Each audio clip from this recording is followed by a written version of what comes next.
যেহেতু আমরা মুরগিটা আমাদের ডিমের উদ্দেশ্যে তৈরি করেছি, সেহেতু মুরগিটা আমরা সব থেকে ভালো ম্যানেজমেন্টেই কিন্তু আমরা লালন পালন করার চেষ্টা করেছি, যাতে মুরগিটা আমাদের এখানে ভালো একটা প্রোডাকশন, ভালো একটা পার্সেন্টেজে আসে।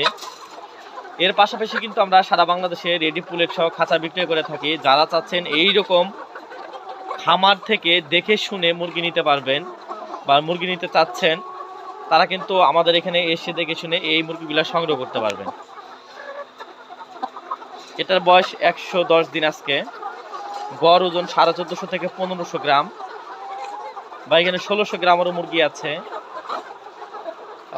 মুরগির ডিম আসার আগ মুহূর্তে যে বৈশিষ্ট্যগুলো থাকা প্রয়োজন আমাদের মুরগি, আলহামদুলিল্লাহ এই বৈশিষ্ট্যগুলোই আছে। একটু ভালো করে খেয়াল করলে বুঝতে পারবেন প্রত্যেকটা মুরগির মুখ বা মাথার ঝুঁটি কিন্তু লাল হয়ে আসছে, বের হয়ে আসছে। আলহামদুলিল্লাহ 100% সুস্থ সবল, 100% সুস্থ সবল একটা মুরগি। এখান থেকে আপনি একটা মুরগি ছোট বা একটা মুরগি অসুস্থ আপনি বের করতে পারবেন না,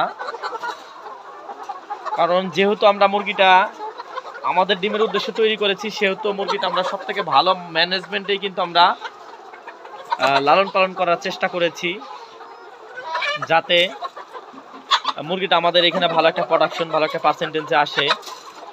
এর পাশাপাশি কিন্তু আমরা সারা বাংলাদেশে রেডি পুলেট সহ খাঁচা বিক্রি করে থাকি। যারা চাচ্ছেন এই রকম খামার থেকে দেখে শুনে মুরগি নিতে পারবেন বা মুরগি নিতে চাচ্ছেন, তারা কিন্তু আমাদের এখানে এসে দেখে শুনে এই মুরগিগুলো সংগ্রহ করতে পারবেন।